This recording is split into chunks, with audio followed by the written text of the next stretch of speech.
We'll welcome everybody. Welcome, welcome, welcome. Thank you so much for coming today. This is our third year celebrating City of Bloomington innovators. Last year, we had to come online for Zoom to protect everybody's health. The feedback that we got from the people who participated was that this is actually a good innovation. So we're innovating our innovation celebration. So thank you to everybody who's able to come. We're able to welcome people from California, from the other coast, because we're online today. So I'm really, really grateful for that.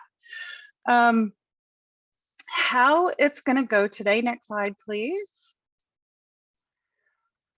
I'm going to say a couple of words about innovation at the City of Bloomington. We'll hear some comments from the mayor. And then we'll go into the innovation stories. We'll get to hear directly from the innovators themselves and give you all an opportunity to ask questions.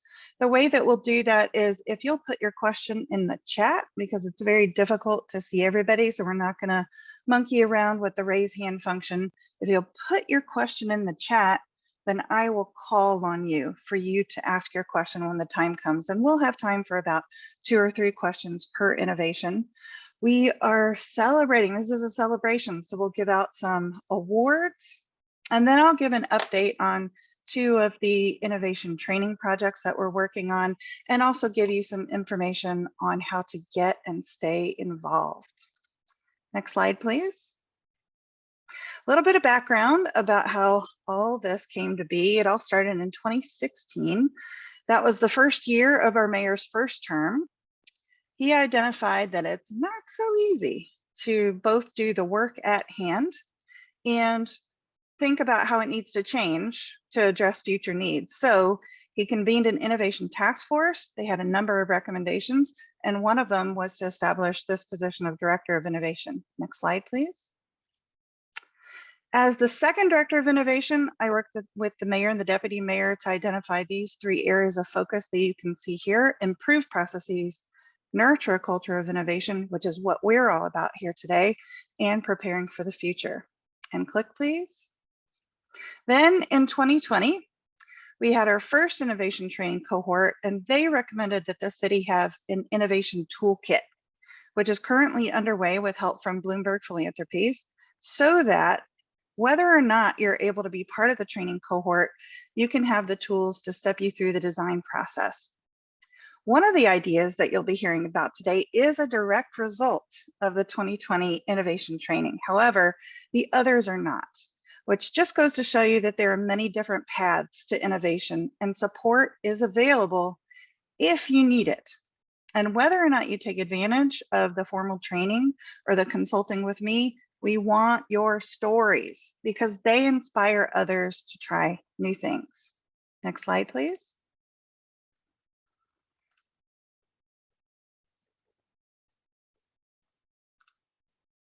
And now I will turn it over to Mayor Hamilton to give us a few comments about innovation at the City of Bloomington. Okay, thank you so much, Dave. It is good to be with you all for the 3rd annual innovation celebration. As Dave mentioned, I'm really pleased to be with you to be together, celebrate the great work of so many innovators through our city. As Dave mentioned, I am glad we created that task force that helped us as a community think about how does government improve, enhance what we do, rethink things, and that recommendation they created an Office of Innovation was really important.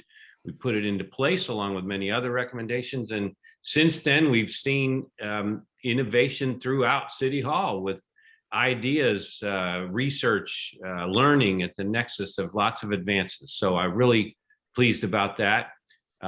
Great ideas, new approaches come from many places, and today we're going to get to hear from some of those. I always love this event. It's fun and interesting and reminds us how much city government does and how many ways we can improve that. Now, it's good to remember Bloomington is a city of makers and tinkerers and inventors, constantly rediscovering and reinventing ourselves into a better and brighter city.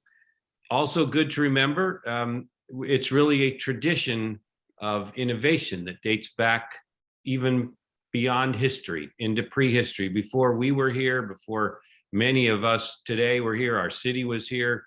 For example, the woodland native cultures who were here developed domesticated varieties of the plants that had grown in native plantings here. And they used the local clay to develop pottery innovation. Think about those innovators then who figured out how to do that. And the limestone, by the way, that surrounded the woodland cultures that they used as they made that clay, that was used nearly 1,000 years later by artisans and craftspeople who turned it into beautiful images and structures for buildings around the state and the country.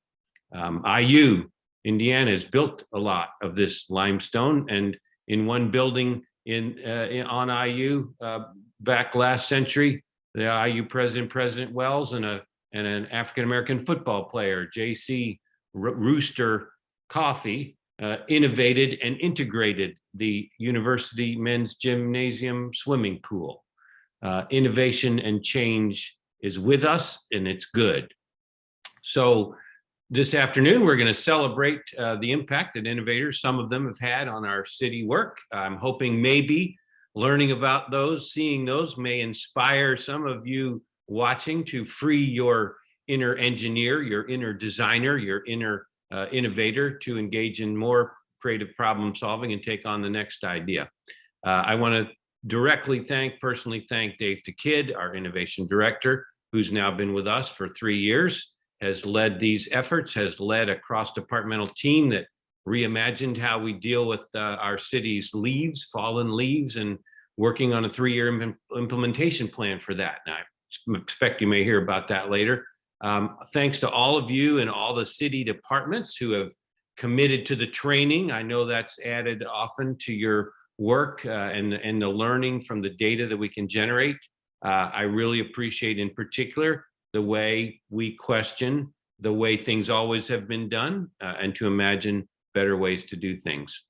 Some of the innovations are high-tech apps or software solutions helping us be more efficient. Some innovations just help our residents connect with our city in new ways with promoting of the trails or programs or volunteers. Some use technology to connect people to people more efficiently. Some innovations streamline sustainability efforts and support our climate action works. And some are just works in progress. We don't know where they're going to go yet.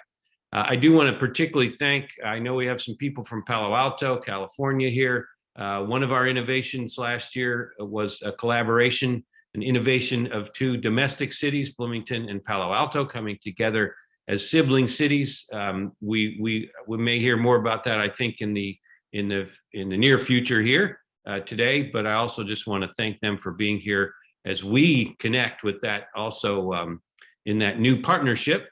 Also connect with a very innovative city itself, a cradle of much innovation in our country. So you'll hear about a lot of these innovations in our city in a few moments, and you can read a lot more on our website. There's more than 60 stories about innovation that have happened in the city. Some cost some significant money, some are literally pennies or using what we have on hand. So all of it's reflecting good ideas. And that's what we want to cultivate, support, nurture, and accelerate is good ideas here in the city. So I have a good idea. I should probably stop talking. That'll be my contribution. So you can hear more from the innovators, and I'll turn it back to you, Daveton. Thanks again for everybody who's here and for all that you do to help make Bloomington better. Thanks so much, Mayor Hamilton. Yeah, and I'm going to stop talking too. I'm going to ask for the next slide, and let's get into our first innovation that we're spotlighting. Most folks think of smartphones and apps as the anti-Parks and Rec experience, but let's see how our Parks and Rec department used an app to get more engagement as well as more reach. City of Bloomington is proud to present Spatial, a mobile application for parks and recreation. The Parks Department is always looking for ways to improve visitor engagement and make our information as accessible as possible. We are really looking for new outlets to market our events and programs, as well as share important information on our parks, trails, and amenities. We rely on traditional outlets such as our website, social media, email newsletters, and program guide. But the research has shown that audiences are spending more time engaging with content through mobile applications. So, Park shifted our focus to developing a mobile app of our very own. Our preliminary research showed that larger platforms like Google Maps didn't allow us much control over the content or data represented on their public interface. We were interested in finding a partner that would allow us control of this data, as well as opportunities to market and engage with our users. At the Indiana Parks and Recreation Association conference in 2019, our staff learned about a company based in California called Spatial. They were helping agencies develop mobile applications and could help us achieve our goals, which most importantly is deeper engagement with our park visitors. Spatial provides a platform for parks professionals to be able to share information like never before. Users can now engage with interactive maps of our parks, trails, and facilities, find out information on upcoming events, volunteer opportunities, and employment, all packaged into a convenient, accessible mobile application. But it didn't start that way. Our Bloomington Park staff and IT department worked hard to populate this platform with accurate GIS data, event descriptions, park photos, and more. Let's take a look at the interactive map feature now. Users can find out more information on all City of Bloomington parks, trails, and facilities just by clicking through the map. Here's an example of one of my favorite hiking trails out at Griffey Lake Nature Reserve, the East North Shore Loop Trail. Users can find descriptions, links to other resources like drone footage, park property rules, or links to report problems. They can also find out information on trail elevation, distance, difficulty, as well as accessibility. There's also different filters that park managers can put on trails, parks, and properties that allow users to understand what type of access is allowed, as well as what type of activities are permitted on the property.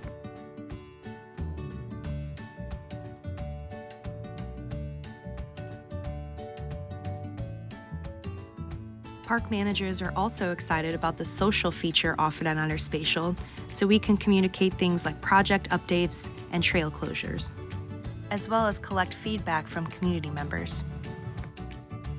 And this app isn't just for people interested in outdoor hiking.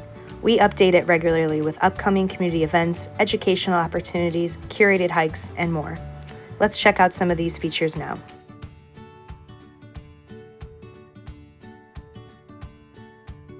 First, let's scroll through the bulletin board, where we can find information on volunteer, employment, and recreational opportunities with the City of Bloomington Parks and Recreation.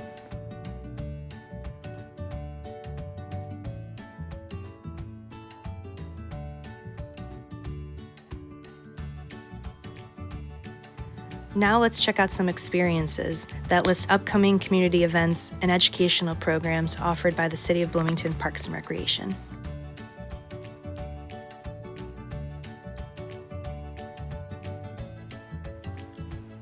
You can click on every one of these events to find out more information.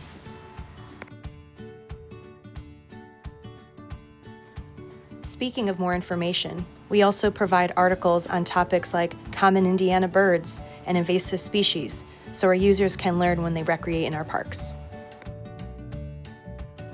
Overall, developing a mobile application with Spatial has allowed the Parks Department to provide a low-barrier, free platform for the community to engage with our content.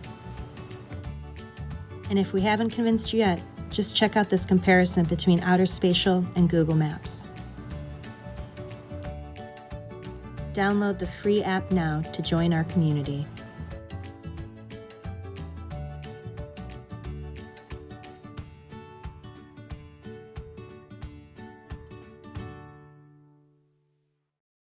That's wonderful. What a great way to kick off the innovation celebration.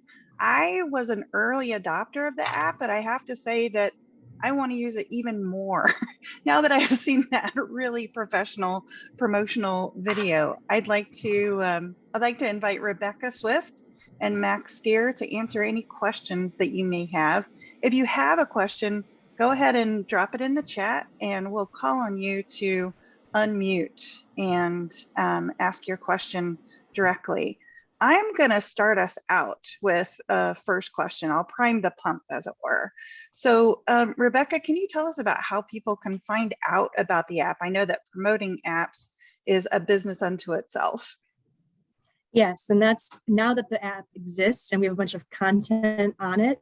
That is what my new focus is this year, is drawing more engagement on the app and telling more people that it exists. So right now we're relying a lot on, printed materials, our program guide, direct solicitation of marketing with some of the community businesses that provide recreational services already. So we have a lot of great bike businesses around town. JL Waters is a great business in town that people who are already seeking outdoor recreation might be visiting there. So we started handing out flyers to those businesses, again, adding it onto our website. A lot of word of mouth. If you've met me at all or talked to me at all in the last year, chances are I've brought up Outer Spatial if given the opportunity. And we're going to have even more targeted marketing approaches going into the new year, with some metal placards going up around our shelter spaces. This way, when a community member maybe is visiting our shelter and want to find out where our amenities are, they'll have a little convenient QR code that gives them information to find out how to download Outer Spatial. Wonderful. We've got some questions rolling in. Mayor Hamilton, would you like to ask your question about analytics? I can read it. Do we get analytics? What do we learn? How many people? Do we know how many people are using it? That kind of thing. Yes. So what's great about our Spatial Manager platform is we can get engagement analytics. So I can tell how many people have downloaded the app, as well as even a step further, I can tell which specific parks people are engaging with more, maybe what events are getting clicked on more. And so there's different layers of analytics that the manager interface is able to provide us. And again, the goal this year is definitely growth in those numbers. We want to pump up those numbers now that it exists. More people need to know about it and download it. So please, Mayor Hamilton, if you haven't already, please download it, draw up our engagement. And promote it on your social. Good job. Well, I know that one of the things that residents look forward to seasonally is the Parks and Rec program guide. Is Outer Spatial going to displace the program guide? No, absolutely not. It is just looked at as an extension of that. We want to be as accessible with our information as possible, but the reality is not everybody has a mobile device who has access to again, technology at that level, or maybe just an understanding of it. And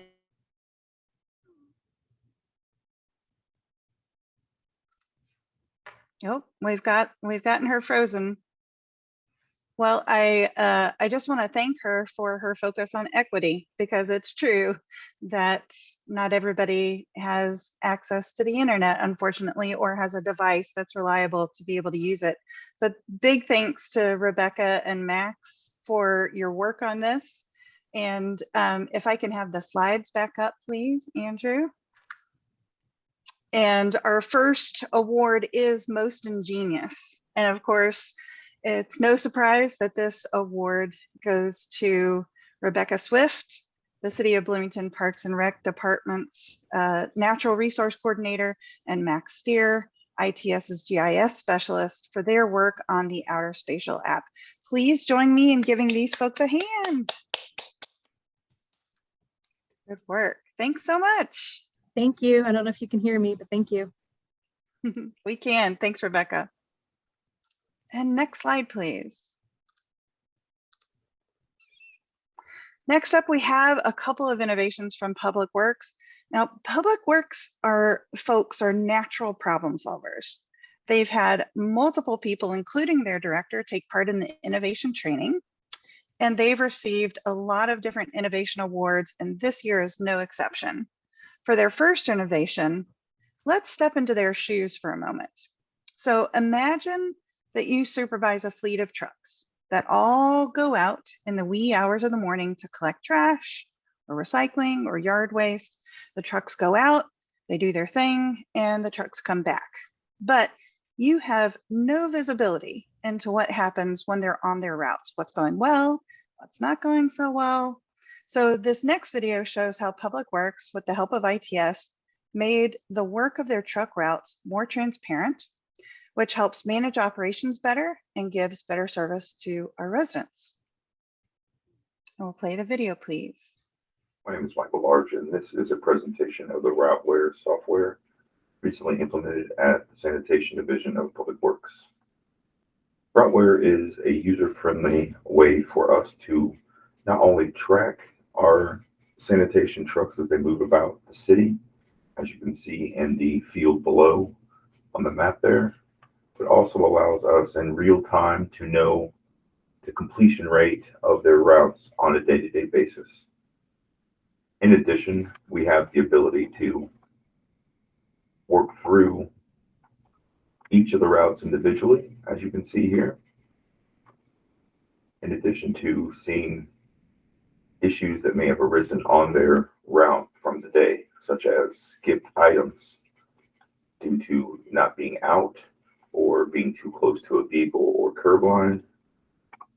These are a few of the pictures that we are also able to take that help us mitigate issues such as, in this situation, no carts being left at the curbside.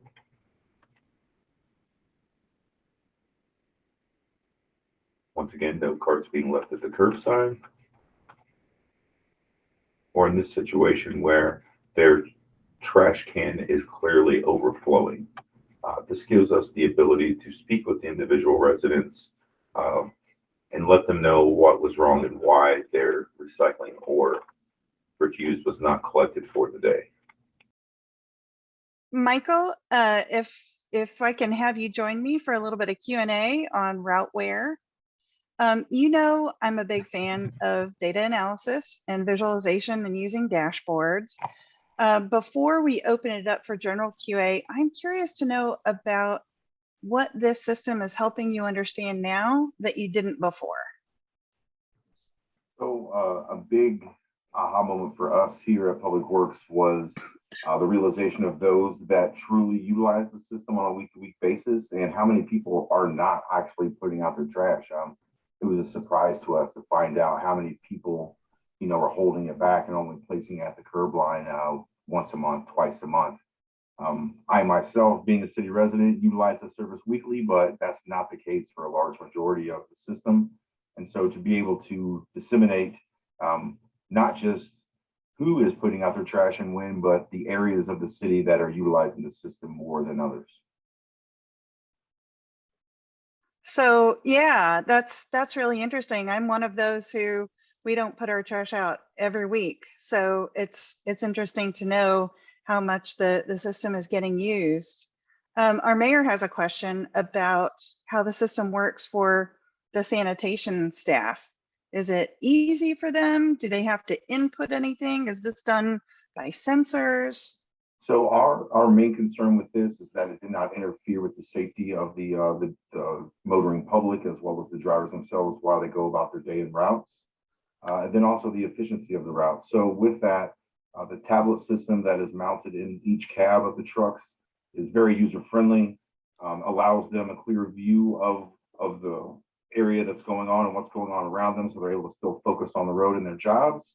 And it is as simple as 3 buttons: a skip button, a take photo button, or a geolocate button, so that they can know the address of where they are taking that photograph at. That's wonderful. So you're learning a lot as you're going around too and collecting information. So if someone calls you, you know exactly what happened at that house on any given day. Yeah, and it's really been helpful with the phone calls. Being able to, because beforehand we didn't have the knowledge until the driver was coming back to the shop about what the situation was at a particular residence. So having the ability to address the issue in real time when the individual calls and being able to pull up the video of that situation has been tremendous help for all of the staff at sanitation. That's great. And now you've got this visibility. The last question that we have is, what kind of changes can you make now that you know these things? So in fact, this is going to play into the next innovation as well that they're about to see.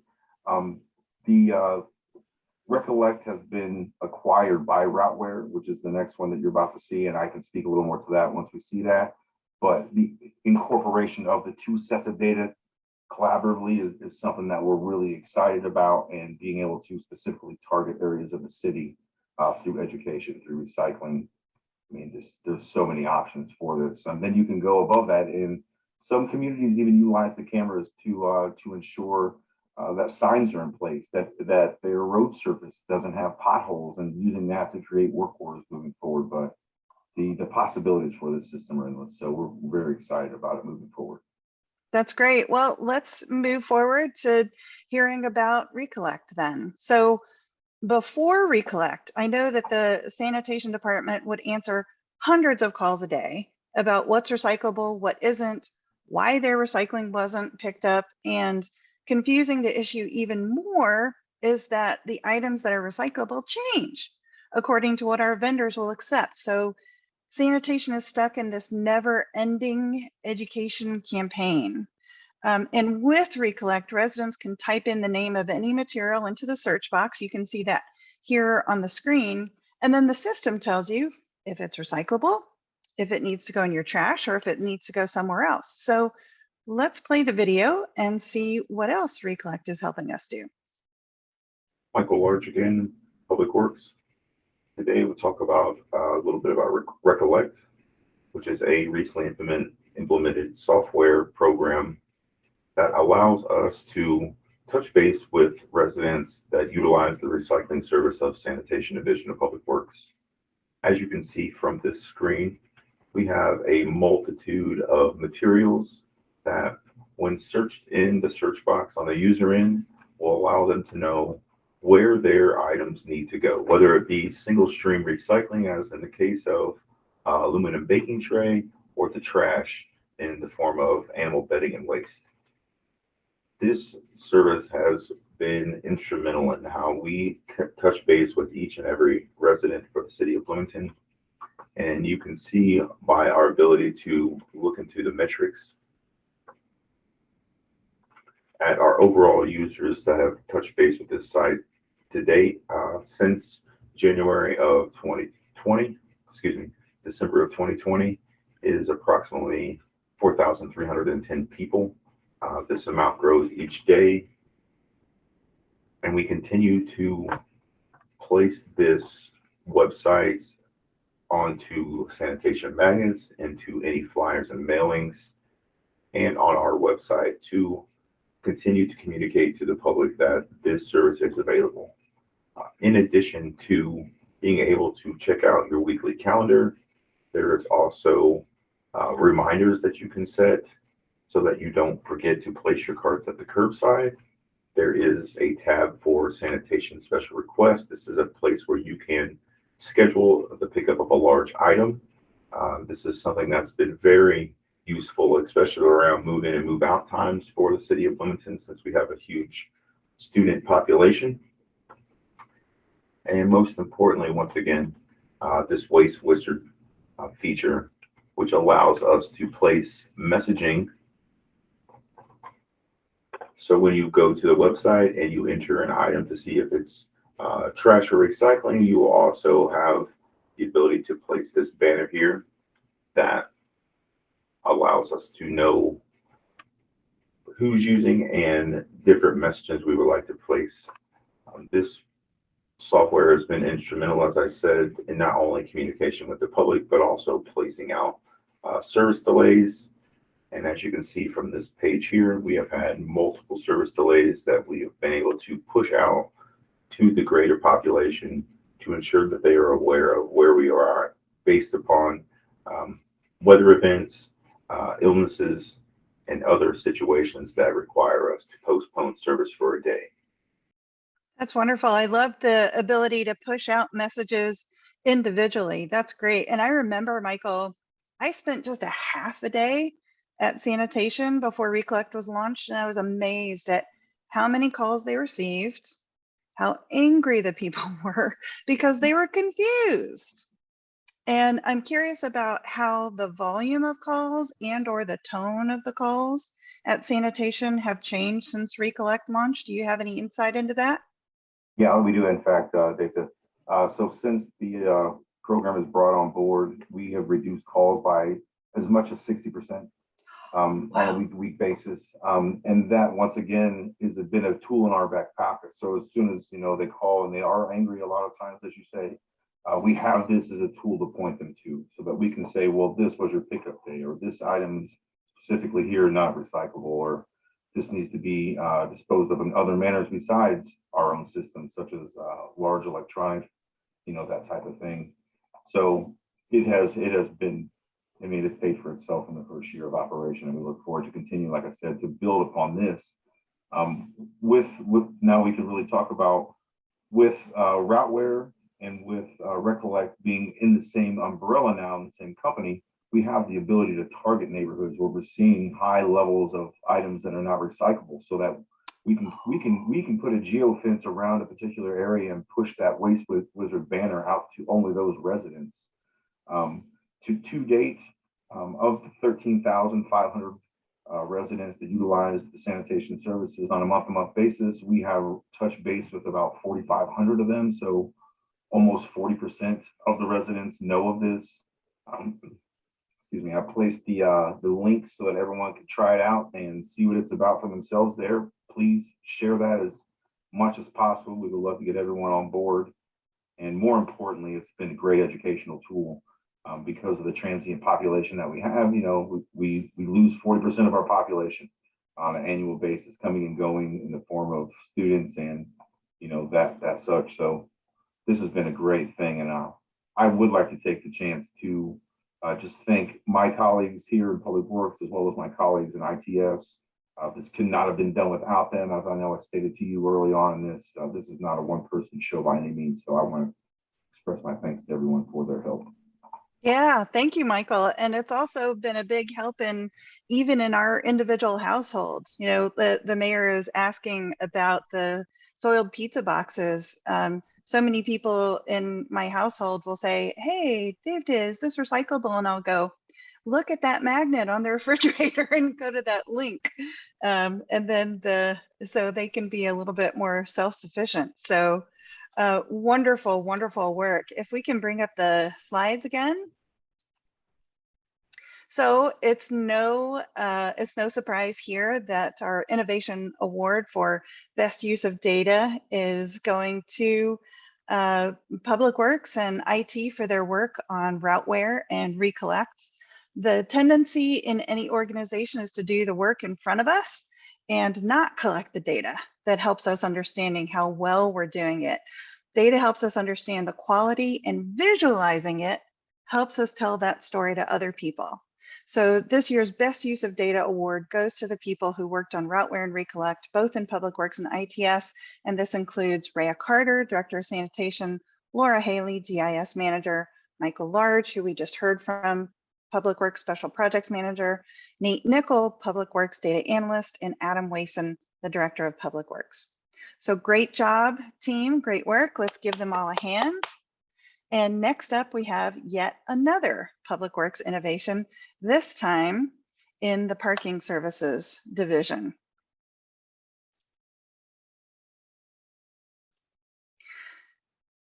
Bloomington residents feel some type of way about parking garages, and it doesn't help when there are issues like confusion about payment or problems leaving the garage. Ryan Daly, the garage manager, started researching solutions to these challenges. And together with Michelle Wall, they began looking for a partner in parking services. Let's bring up the video and hear about the technology that they implemented. 85% of the time the help button gets pressed, it's because your guest is confused.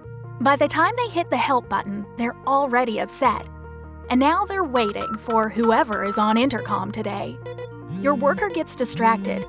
Your guests are waiting. Tension goes up, opinion of you goes down, and finally, you lose money and you lose respect. All because the person in charge of your intercom is busy. We're here to help.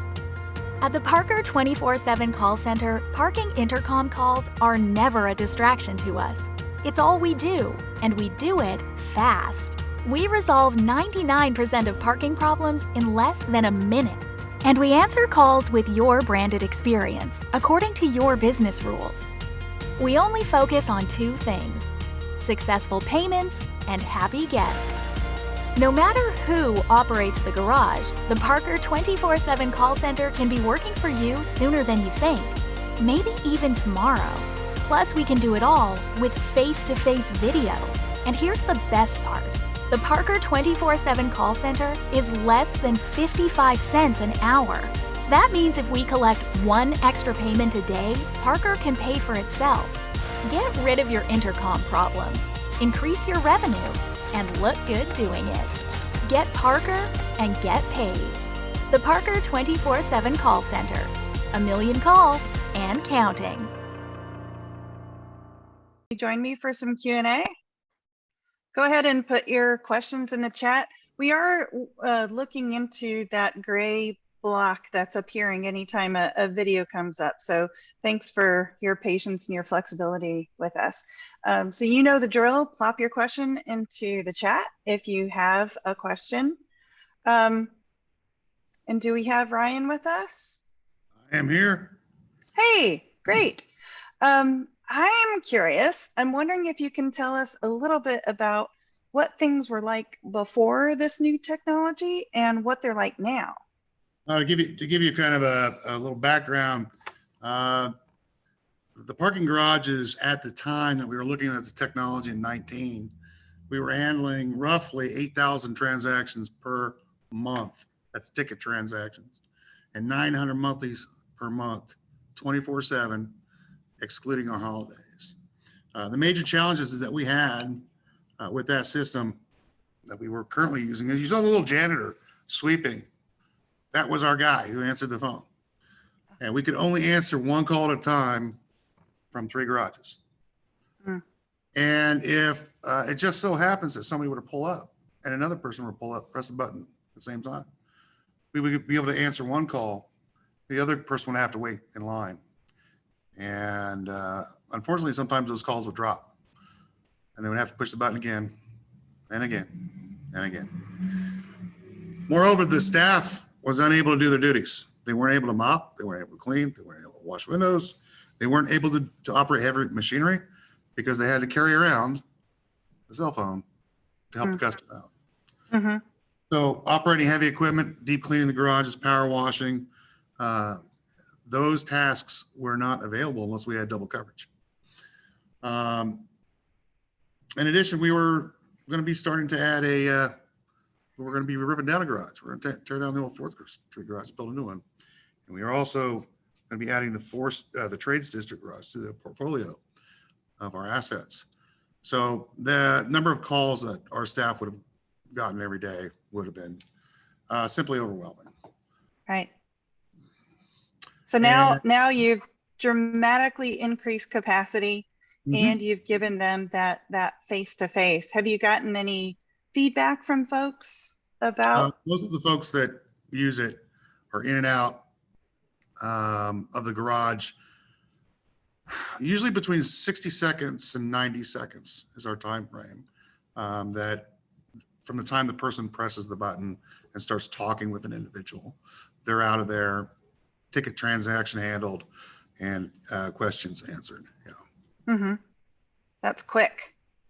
Since we're able to get a little bit more data from this company about what kinds of concerns are being addressed from this, is there any new insights that are coming out of this? Mostly most of the questions that people have are, how do I pay my ticket?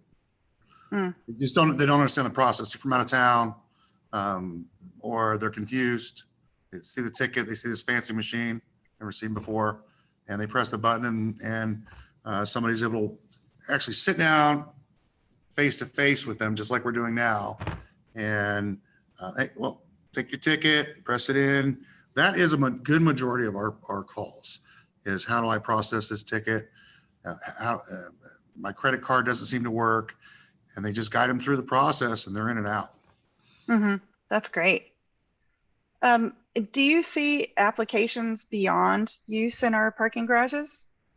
For Parker Technology, it's garage specific. you could obviously add call centers to anything that you would like to, elevators and however you want. But the technology that we're currently using is basic for the entry exits and our pay stations. When you walk in the garages, right before you hit the stairwell, you have the opportunity to pay there and then go to your car. And if you're ever confused, oh, I don't understand how this works, let me put the ticket in, press the button, and they walk you right through it. That's wonderful. That's really good customer service. Thanks, Ryan. Can we bring the slides up again? So we've heard sometimes people make a change to a known problem, and Ryan wanted to improve the process of parking before the pandemic, but he couldn't have known how important virtual interactions would eventually become. The award for the best process improvement goes to Ryan Daly, garage manager for the city's parking office, for his work on implementing Parker technology in the city garages, and of course, a grateful acknowledgement to Michelle Wall, our parking services director. Thanks so much, Ryan. You're welcome. Next slide, please. This next innovation is really near and dear to my heart because the person managing the effort, Angela Van Roy, is a superstar graduate of the 2020 Innovation Training Cohort, and she used human-centered design in facilitating this effort. So a little bit of context. The Department of Housing and Neighborhood Development, or HAND, issues citations to households that violate a number of different ordinances, and those violations tend to be higher in neighborhoods where we've got a high density of student rentals.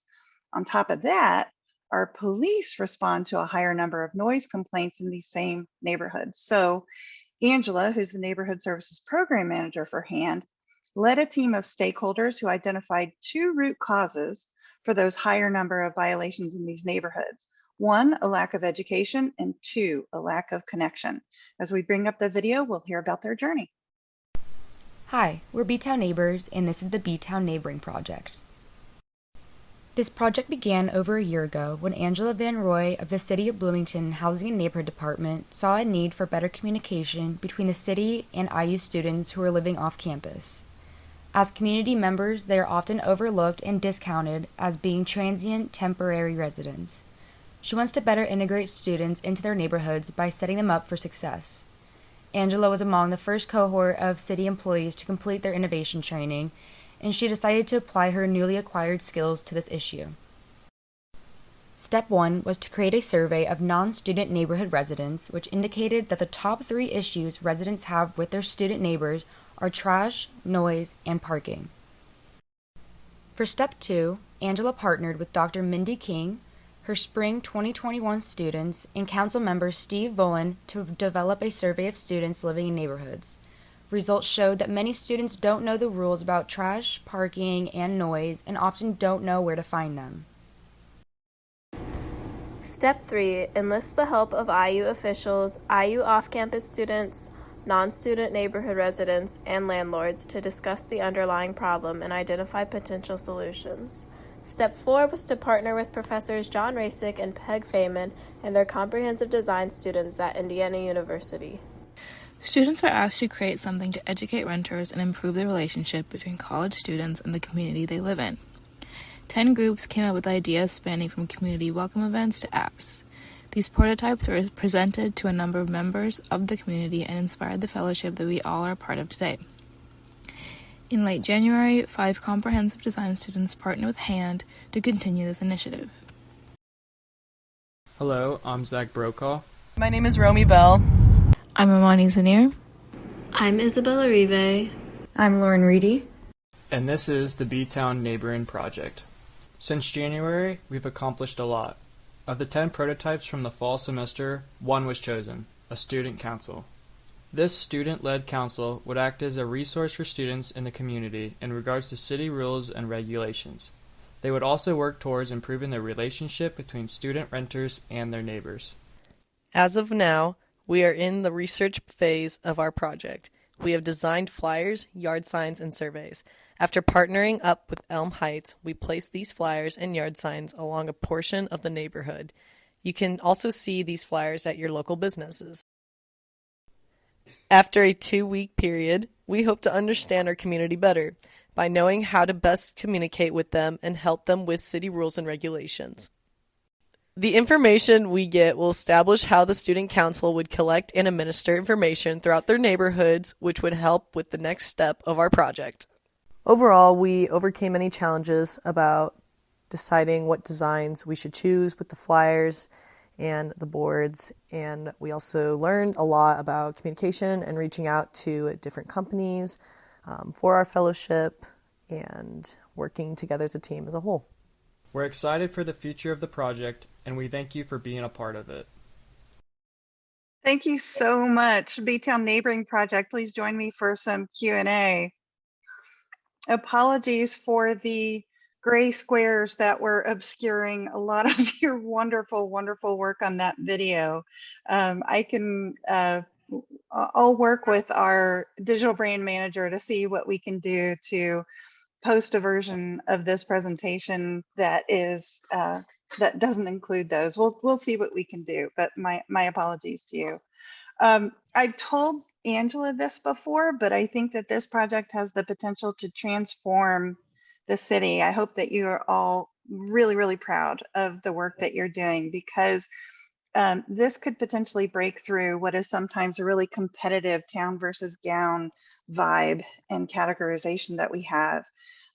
For all of the participants, again, if you have questions for this group, please put them in the chat.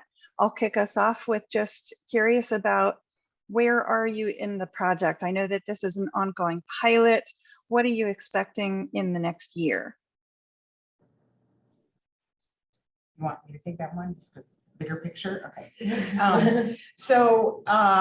Right now, as you heard on video, didn't see the pictures of them, but we have currently, right now, in real time, testing some flyers and yard signs.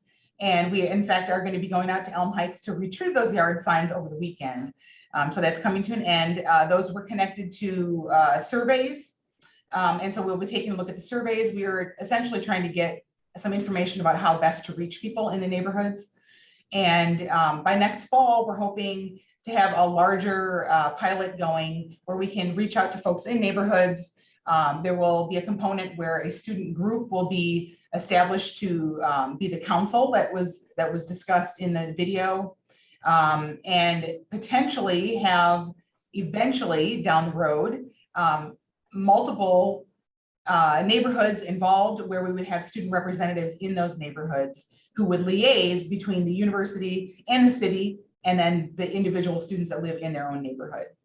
So there's lots of pieces of this project, but we essentially want to have it be expanded out to where we're looking at all of the adjacent neighborhoods that are next to campus. So we got a lot of pieces, a lot of balls in the air currently.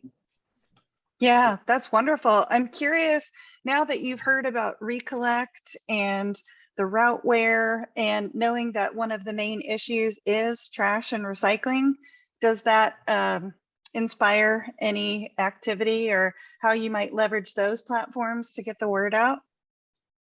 Yeah, I personally think it's very important to get systems like the Recollect out on these kinds of flyers, because I personally live in a house, so me and my roommates are constantly struggling with, what do we actually throw away? What can we recycle? And like picking up stuff off the yard. So I think knowing that these kinds of platforms are out there to offer this kind of help is really important to kind of give out to these students, that we're not constantly just kind of struggling or wondering what we can do right and what we're doing wrong. So I think that's definitely going to be a next step in kind of just collecting what we can give that's going to be the most helpful for students. Excellent, great. Can you also talk a little bit about your metrics and how you're demonstrating impact? Anybody?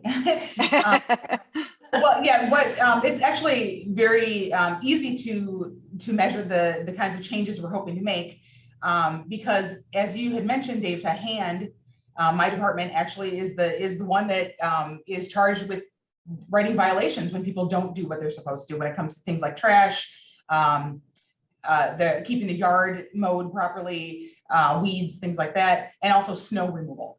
So if we can see a change in those and a reduction in the number of tickets that are written because we don't see the violations out there in the neighborhoods, that would certainly be a very direct metric that this is working.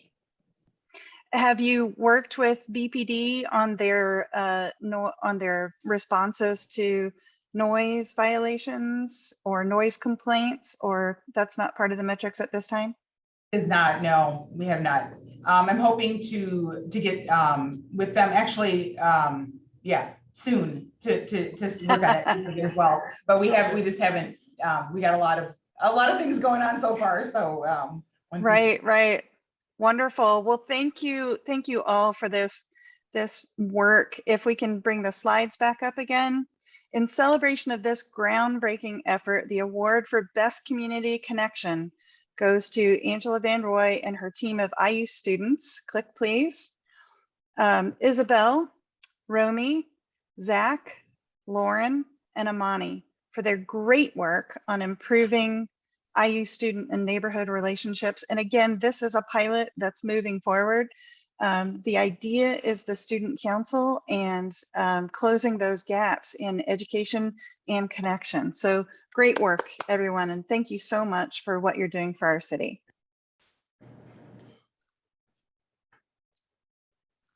Next slide, please. Now, you all know the saying, I'm here from the government and I'm here to help. Well, here's a story where the government helped. We have Brent Pierce, the Assistant Director of Housing and Neighborhood Development, to talk to us about the story behind shared appreciation. Next slide, please.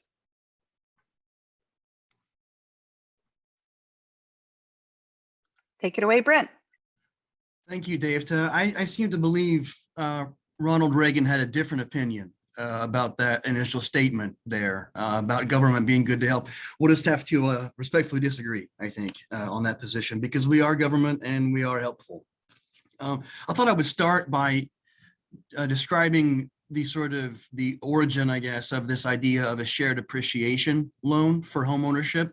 It really predates, the concept really predates my time with the city, and I'm fortunate to work on it, but this was brought to life because Mayor Hamilton really pushed for there to be funding for this program, and council appropriated it. So it became sort of an idea to a funded project, and we've been spending the last year or so trying to roll some of these out. And so the concept is, I'll start with the challenge, right? Everybody's familiar with the Bloomington housing market, or you have some knowledge of how challenging it can be, largely because it's 2/3 rental to 1/3 home ownership, which in large part is due to IU, which isn't a bad thing, but there's a scarcity for affordable housing. So a lot of people who want to live and work in Bloomington can't because they don't have access to buy a home because prices tend to be very high here. And if you're a first-time home buyer, it can be very difficult. So the idea of this shared appreciation loan is that the city of Bloomington will provide up to $50,000 or 20% of the purchase price of a home for a first-time home buyer who income qualifies and who has completed a first-time home buyers class that we put on, that staff here at Hand puts on. And so upon completion of that and assuming that the lender's in agreement and the price is right, then we will basically loan an interest-free loan to be secondary to the first mortgage through a bank. And then that is a 99-year zero interest deferred loan with the idea that over time, as the home appreciates, the city and the homeowner will share in that appreciation 50% to 50%. So basically, the concept would be to get somebody who otherwise wouldn't qualify into an affordable home in Bloomington, and by way of this down payment. Hey, Dave, and can I interrupt just a second before Mayor Burt has to get off from Palo Alto? Maybe he already got off, but I know he's got to get off. Can he just say hello for the sibling cities part? I'm sorry. Sure, if he hasn't signed off already, sure. You may have signed up Thanks. already. I'm still here, and thank you very much. It's been a really informative and enjoyable meeting. You have at least one new person signed up for the Parks and app, and I have a bunch of notes for our staff. So congratulations on a great event, and thanks for inviting us. Wonderful. Thanks so much for joining. Thank you so much, Mayor. We'll talk again soon. Appreciate it. Sorry, back to regularly scheduled programming. Brent. Sure. And Brent, let us know when to advance to the next slide. Yeah, we can go now, actually, if that's all right. So I mentioned the mayor and the council appropriating funding for the program. So it was a part of the Recover Forward program, sort of pushed in the wake of COVID and prioritizing affordable home ownership because, like I said, it's been difficult. So $450,000 was set aside by council for the program. And to date, so last May, we had our first home buyer receive the loan and get into a home ownership position, and her name was Audrey, and she went through the class with us and was very involved in the application process and dealing with the bank, and that to date was a successful attempt at rolling this out. So the difficulty is, like I've said, even with $50,000, it can be difficult to get somebody to that 20% threshold for a down payment for a bank to want to lend. So we're currently in the process of being creative with ways that maybe we could even modify the program to make it more workable in this market. But yeah, that's sort of it, Dave. I'm happy to answer any questions about the program. Wonderful. Again, if you've got any questions for Brent about this program, please put them in the chat. And I know that affordable housing is a top mayoral priority, and as creative as we can be in bringing this to reality, the better. You've answered a lot of the questions that I have. I'm just curious if how many people have taken advantage of this opportunity so far?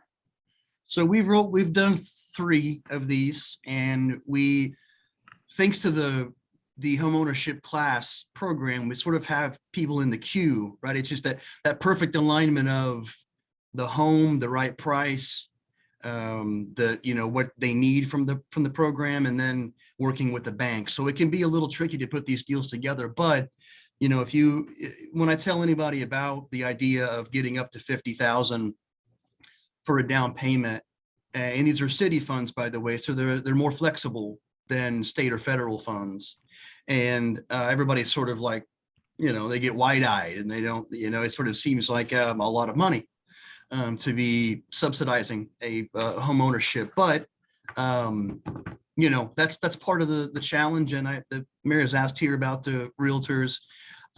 We speak with the chair of the Monroe County Realtor Association, and they're very interested, and they've done sort of their best to get it out there. But I think the mayor has discussed possibilities of actually partnering with realtors, and maybe even allowing them to take part in the program to where they get sort of a finder's fee or something by bringing the right buyer to the right house. So I think there are ways we can improve upon it. It's obviously new, but again, it's a great program. And I was going to say, I had looked when I first started and tried to get this put together. When I looked around the state, there wasn't another program like this, right? So it's the first time, I think, a city or local government in the state has attempted to do something like this. So it's a testament, I think, to how kind of creative and forward thinking it is. And I also don't want to take more credit than I deserve. So we have Cody Toothman is our program manager here, who handles a lot of this stuff, sort of the transactional pieces of it.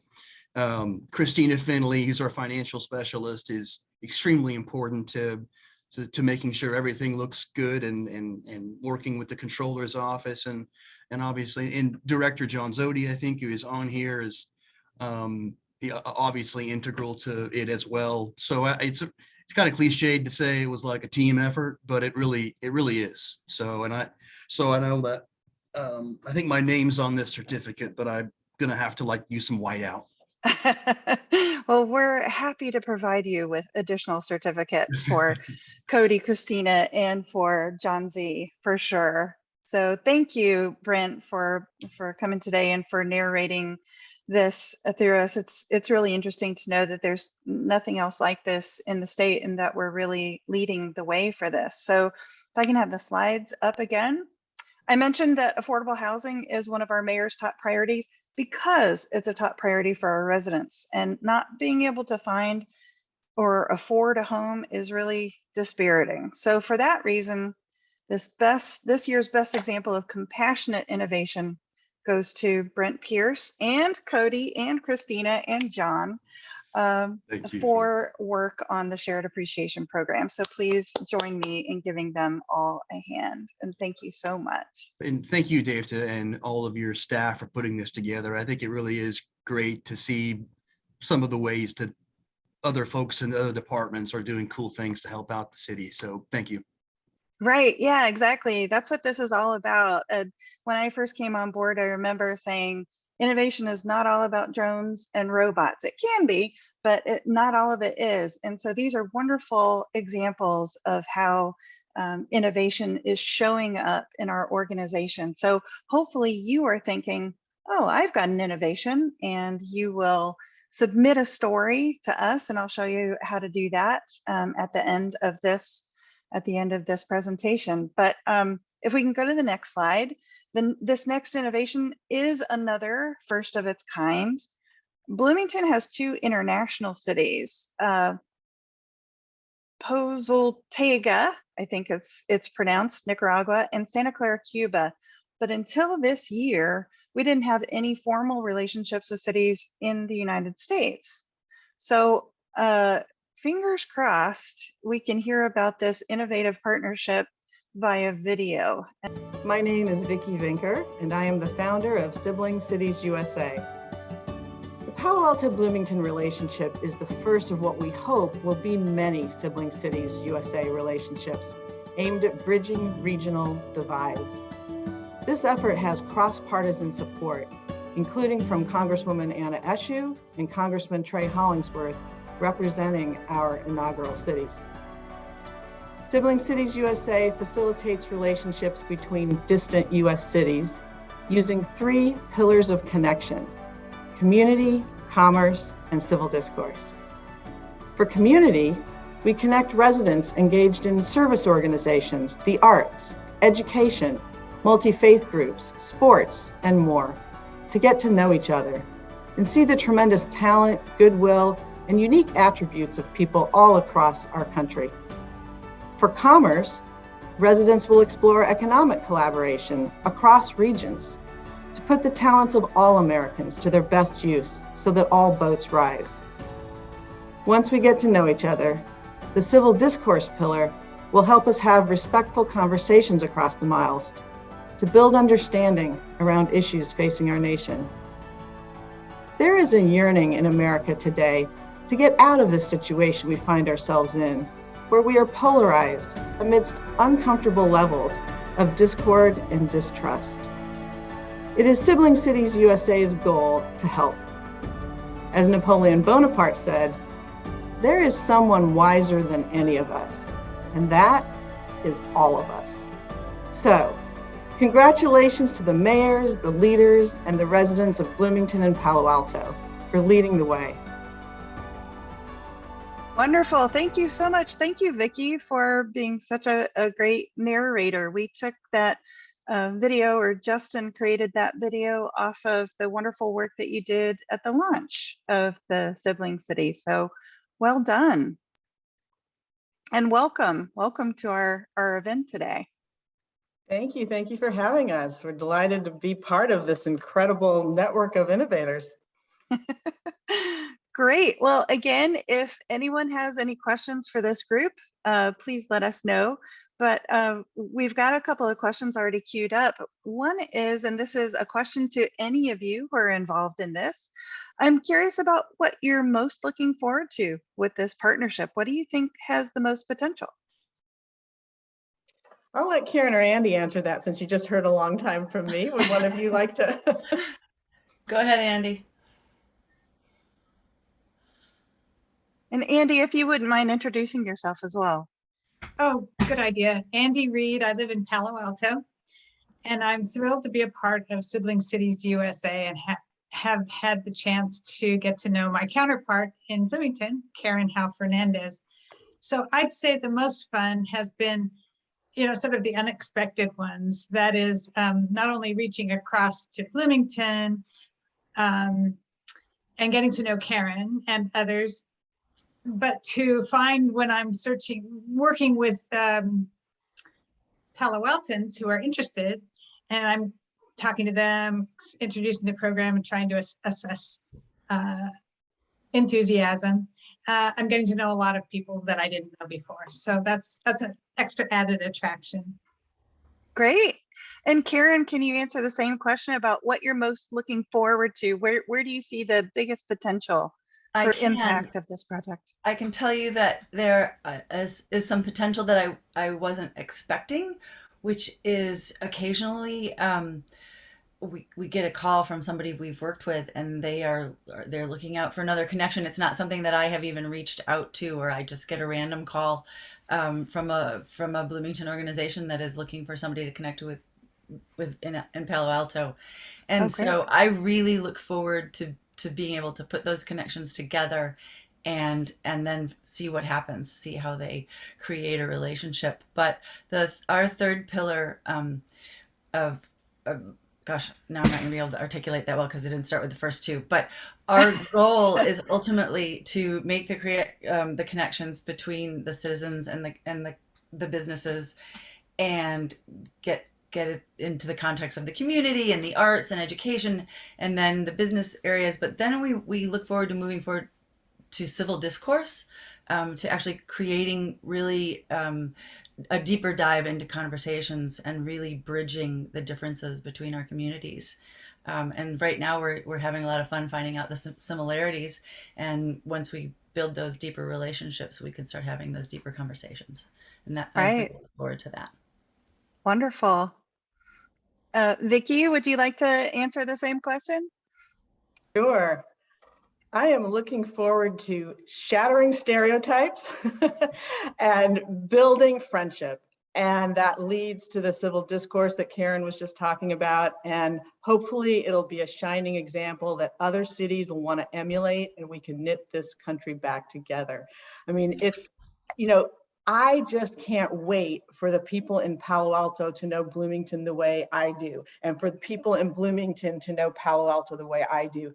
The talent, the creativity, the goodwill in both places is palpable. And when they discover that 2,000 miles away, there's people who have that too, I think we're just going to see things we can't imagine now. And we've already seen connect surprise us. And so this is something where, like Karen said, I would echo, it's so fun now watching the community groups and the schools get together and the chambers of commerce.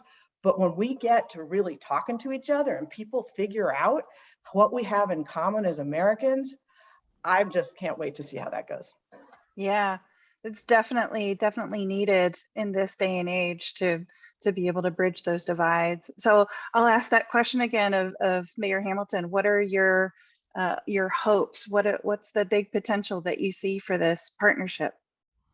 Oh, thanks so much. I'm just so happy that the energy and connections are there. Like Vicki and Andy, we so appreciate the energy and the open arms, but it really is, we need some encouragement and reminder that the shared American experience and the shared American future is kind of built on a certain basic understanding and empathy and connection that is easy to break. So I think the thing I'm most interested in seeing is examples of that reminding of the common purpose and common future, and have fun along the way. I always say that's really important. And it may get into hard stuff, like how do we deal with the history of racism that we're both dealing with in different ways? How do we deal with inequalities of other kinds? How do we deal with climate change? Those kinds of things, but built on a common empathy would be really powerful, I think. Yeah, it's going to be really interesting that what we find as we start digging. And that's what innovation is all about, right? A lot of times you don't know which direction something is going, but it's definitely worth exploring. So thank you all for being a part of this. Can we bring the slides up again? Our final award is for the best preparation for the future. It's easier to keep doing things the way that they've always been done. It takes leadership and courage to make a change, knowing that it's going to address a future need. So the award for best preparation for the future goes to those who worked on the Sibling Cities Partnership, both here and in Palo Alto. And you can see our award recipients here on the screen. Let's give them all a big hand. Thank you so much. And thank you. Let's remember the president of City Council too, which was Jim Sims, and now Susan Sandberg, which they had to vote for all this stuff too and support it. So we appreciate them. Thank you, City Council, for supporting this initiative, and we're looking forward to seeing where it goes. Next slide, please. At the beginning of at this celebration, I mentioned some innovation training. And in 2020, we trained 11 employees spanning 9 departments and used the topic of transforming the way our city manages its leaves. Their efforts led to what was known as 1,000 Households Who Mulch. And we expanded that pilot project last year, and we're projecting a savings of over $400,000 per year. We're beginning, as Mayor said, an implementation plan that will span and ramp up over the course of 3 years. This year, we're once again training 11 employees spanning 8 departments and 1 representative from Bloomington Transit in this new way of improving city services in collaboration with our residents. This project will focus on sidewalks and how we can create and maintain them in an equitable way. And click. Next slide. Next slide, please. Awards, and in fact, this whole event are part of our goal to nurture a culture of innovation. With this event and these awards, we want all City of Bloomington employees to know that we want your creativity. We want to support you in improving processes and serving our residents better. The categories for the awards, you may have noticed, mirror the 3 goals of the Office of Innovation: process improvement, innovation culture, and preparing for the future. There are also a couple of wildcard categories: most ingenious, to show that innovation doesn't have to be high tech or high cost; best community connection, because we want to improve city services in conjunction with our residents; and best use of data, because data is what tells us if we're improving over time. Award recipients received a certificate and a lapel pin with the Innovation at Work design you see on the trophy here, and you can read stories of all of these innovations and many more on the success stories page that you see on the URL below. Next slide, please. At the bottom of the success story page, you'll find these buttons where you can submit a story if your story is not being told, or you can request innovation assistance. Maybe you'd like to be part of a training cohort, or maybe you would like some individual consultation. We're here to help. We have a form for that. Next slide, please. And finally, we have lots of folks to thank today. First of all of you, a big thanks to all of the innovators for sharing their work with us. Also, huge thanks to the Innovation Fellow, Shannon Reilly. Shannon has been with the Office of Innovation and the Office of the Mayor for 2 years, and she coordinated the videos, the photos, getting the certificates and the awards, helping plan the agenda. She is soup to nuts involved in all of this, and it would not have been done without her. So thank you, Shannon. We're going to miss you dearly. Shannon has taken a position at the City of Austin in planning and transportation in a kind of innovation role. So we like to think that City of Bloomington had something to do with that too. And also a big thank you to the Office of the Mayor, Andrew and Justin, who have been behind the scenes, and Kaisa and Rose, who also helped in the coordination of this. Thank again to all of you for attending, and I hope you have a wonderful weekend, and don't forget to vote.